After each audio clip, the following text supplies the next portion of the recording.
Radio Sucesos 101.7 FM presenta su noticiero Sucesos con Milton Pérez y Verónica Larrea. Un periodismo libre para una democracia plena.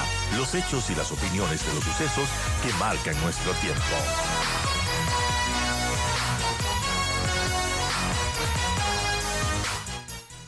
Seguimos con las entrevistas y seguimos analizando las cosas importantes del país. Ahora el presidente Noboa presentó una nueva reforma a la Constitución, una reforma parcial. Nino Casanelo, abogado especialista en Derecho Penal, está con nosotros. Doctor, gracias por acompañarnos. Esta reforma, empiezo por ahí porque quiero preguntarle también más adelante lo de la Corte Constitucional, pero hablemos de la reforma que busca la prisión preventiva inmediata a quienes estén procesadas por terrorismo y crimen organizado. Buen día. Muy buenos días, Milton, Verónica, un saludo a toda la audiencia de Radio Sucesos, a las órdenes.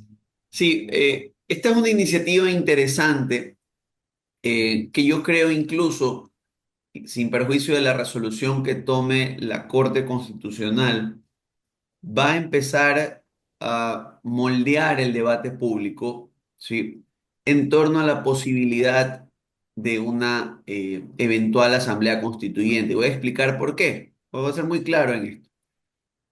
Si nosotros revisamos el contenido del artículo 77 de la Constitución, que moldea los límites de la prisión preventiva, y revisamos múltiples pronunciamientos de la Corte Interamericana de Derechos Humanos, el Pacto de San José de Costa Rica, entre otros, nos vamos a dar cuenta que efectivamente tanto este marco convencional como nuestra Constitución responden a una estructura de garantismo en materia de seguridad y en materia de instituciones penales.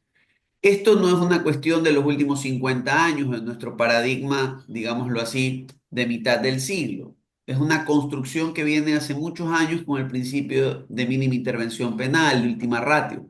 Es decir, el derecho penal de una u otra manera fue concebido en nuestra sociedad, y esto es lo que quiero que la audiencia nos escuche, como un mecanismo de última instancia para lidiar con los problemas.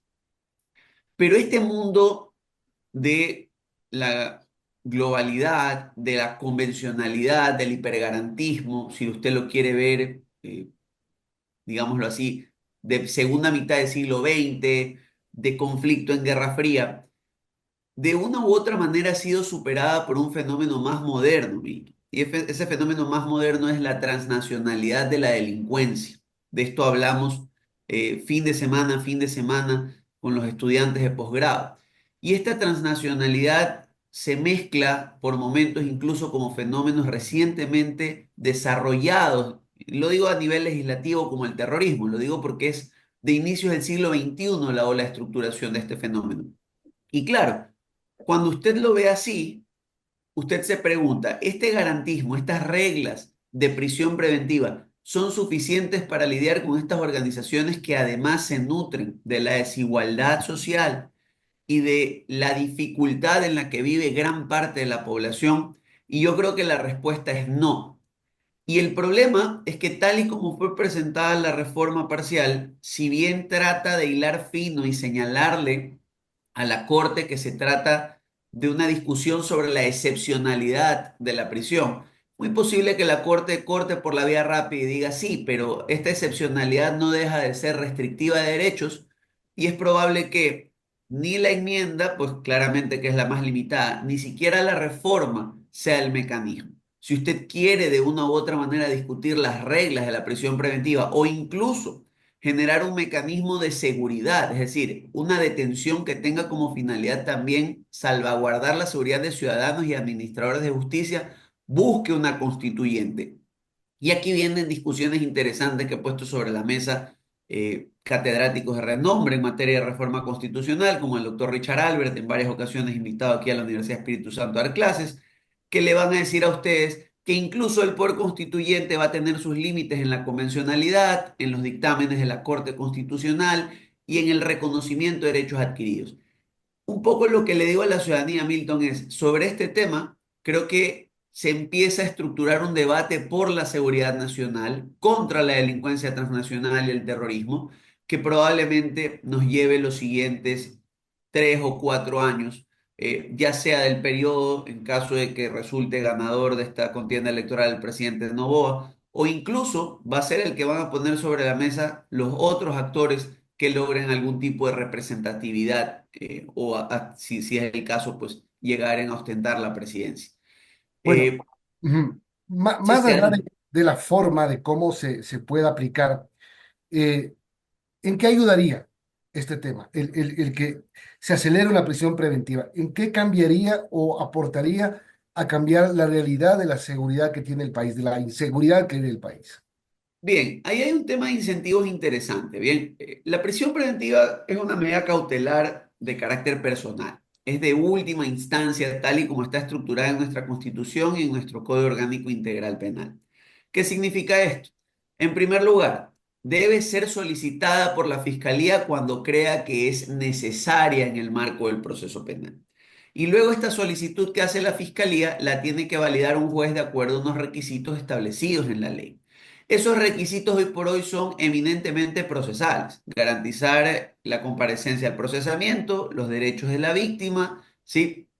Y, digámoslo así, la posible reparación de esta, así como precautelar indicios o la investigación como tal. Si usted se da cuenta, usted no va a encontrar ahí, por ejemplo, atisbos que hablen de la seguridad. ¿Y por qué la seguridad es importante aquí? Porque estos miembros de estas organizaciones son fungibles y funcionales a los momentos en los que cometen los delitos. Usted recordará hace unos años, por ejemplo en el 2022, cómo a partir de un recurso de apelación, entonces había una discusión en si era culpa de fiscalía o de jueces. Por ejemplo, las personas que lanzaron los artefactos explosivos en Cristo el Consuelo habían salido con sustitución a la prisión preventiva apenas una semana antes del atentado. Entonces, esta nueva dinámica, como le decíamos, de una delincuencia organizada que es capaz incluso de operar con la penetración en la justicia para permitir que entren unos y salgan otros en función de los planes, a veces no tan notorios unos como otros, de una u otra manera sí genera la necesidad de pensar también en la medida cautelar, tal vez como un mecanismo para mitigar el riesgo cuando se trata de organizaciones criminales. Por eso la propuesta del Ejecutivo es en el marco de la delincuencia organizada, el terrorismo y su financiación, para que estos grupos sí se vean mermados, además a través de la prisión preventiva, de su capacidad de operar y reutilizar. Pero además, y muy interesante, porque la propuesta va en el sentido de que la prisión sea obligatoria. ¿A qué me refiero con esto? Si ya no tengo posibilidad como juez de generar una medida alternativa cuando se trate de casos específicamente calificados, que incluso se podría discutir si es que pueden ser sometidos a muchos de ellos, porque hay un déficit en el catálogo, a los jueces anticorrupción, ¿sí? Incluso en esos escenarios se podría ver la posibilidad de que los jueces ya no estén coercionados a decir, bueno, si yo ya no tengo otra opción que dictar la prisión, ¿hasta qué punto le sirve a este mafioso, en los casos que opere así, amedrantarme a mí o a mi familia con hacerme daño? Y ¿Sí? esto, ajá, y esto, doctor, garantiza, porque en el comunicado del gobierno, cuando justifica el envío de esta reforma, dice, la situación de seguridad y las fallas en la administración de justicia requieren medidas firmes. Esto garantiza de que los delincuentes, porque aquí no es el problema los que entran, sino cómo salen. Salen enseguida, pese a todo, arriesgan incluso el trabajo de la policía. eh, y la prisión preventiva garantiza que los delincuentes que entran no salgan, por lo menos no tan rápido. A ver, insisto, en nuestro paradigma actual esa no es la finalidad. La finalidad es lograr su procesamiento. Por eso yo le decía que la propuesta del Ejecutivo va en función de un nuevo paradigma de seguridad que probablemente no es coincidente totalmente con el sistema de garantías tal y como está planteado. Y efectivamente, Milton, como usted lo intuye, para que la ciudadanía lo pueda asimilar, el Ejecutivo le está diciendo de alguna manera a la Corte Constitucional: necesito que la prisión preventiva en estos delitos también se ejecute como un mecanismo para garantizar la seguridad de mi fuerza pública, de mi ciudadanía, y para lograr el control en las calles, porque ahí sí vamos a decirlo, tenemos ya a estas alturas una capacidad operativa de estos grupos que además no se rigen por cadenas de mando ni por auditorías como sí lo hace el gobierno nacional, ¿sí? Que tiene la capacidad de contrastar logísticamente con el gobierno. Y le pongo un ejemplo. El gobierno recibe una ola de violencia en Manta, genera operativos, genera su centro de control en Manta, se cambian y vuelven a generar picos de violencia en el oro. Después, cuando se controla el oro, regresan a generar picos de violencia a Guaya. ¿Por qué? Porque tienen capacidad operativa superior, ¿sí?, a una simple banda o a un simple delincuente común. Estamos hablando de estructuras que se ponen a competir con la misma capacidad del Estado de proveer seguridad. Y ese es el estado, de una u otra manera, de alerta en el que nos ponen como ciudadanos. Ahora, ¿ese paradigma es válido o es posible con nuestra actual estructura constitucional de garantías? Yo lo digo abiertamente, creería que no. Sí. ¿Por qué? Porque lamentablemente necesitamos mucha más fuerza. Usted puede ver los casos históricos. Estados Unidos reaccionó a un problema estructural de delincuencia organizada con una ley RICO y con una aproximación más agresiva, creando incluso la figura de los agentes encubiertos. Italia en los años de plomo con una ley antimafia. Pero esa ley antimafia o esa ley RICO o el cambio en paradigma que usted quiere en el país sí tiene una camisa de fuerza importante, que es una constitución construida, y es una realidad válida también, a la luz de un Ecuador post dictadura, un Ecuador que buscaba garantías del regreso a la democracia y que se fue adaptando o fue adoptando políticas internacionales destinadas a mejorar su estándar de derechos humanos. Yo no digo que el estándar de derechos humanos se tiene que abandonar, pero sí tengo que empezar a repensar ciertas de estas garantías en función de la necesidad de proveer seguridad real. Y esa es una discusión que el Ejecutivo ya está poniendo sobre la mesa y que creo que vale la pena que se empiece, por lo menos, así sea que la Corte diga esta no va a ser la vía porque es restrictiva de derechos, que la ciudadanía tenga claro que el siguiente paso, y aquí yo tenía un pensamiento distinto, le digo, Milton, lo he repetido en varias ocasiones. Muchos creemos pues que hay un exceso de constituciones en el país, pero la realidad es que si usted va a ver la media mundial, estamos llegando ya al promedio de lo que dura una constitución, sobre todo en lo vertiginoso de los cambios globales y generacionales. De hecho, hoy mismo a nivel geopolítico, Milton, usted lo puede ver en las noticias internacionales, estamos ante una crisis de organismos internacionales y multilaterales donde estamos reformando la manera en la que vemos problemas como la delincuencia organizada transnacional. Porque por más multilateralismo, bilateralismo que tenemos, vemos año a año con dolor que crecen las cifras de tráfico de drogas, tráfico de personas, tráfico de armas, y algo hay que corregir, porque tampoco podemos tener un mundo, digámoslo así, lleno de instituciones, pero sin acciones contundentes también para mantener el control, ¿no? Doctor Casanelo, buenos días. Y hay que preguntarle si es necesario realmente reformar la Constitución para este tema de la prisión preventiva, porque ¿no sería simplemente hacerlo a través de la misma ley, reformar la ley, o es necesario presentar una reforma constitucional? Sí, Verónica, excelente. Muchísimas gracias por su pregunta. Sí, tiene que ser a nivel constitucional porque el artículo 77, amparado principalmente en los criterios de Corte Interamericana de Derechos Humanos, regula la prisión preventiva desde su misma estructura constitucional. Entonces, tengo que partir de la Constitución para generar cambios en el Código Orgánico Integral Penal, si no lo que va a ocurrir es una inconstitucionalidad, digámoslo así, de origen en el momento en que yo genere esas reformas. Ahora, no, yo quiero dejarlo claro, ¿no?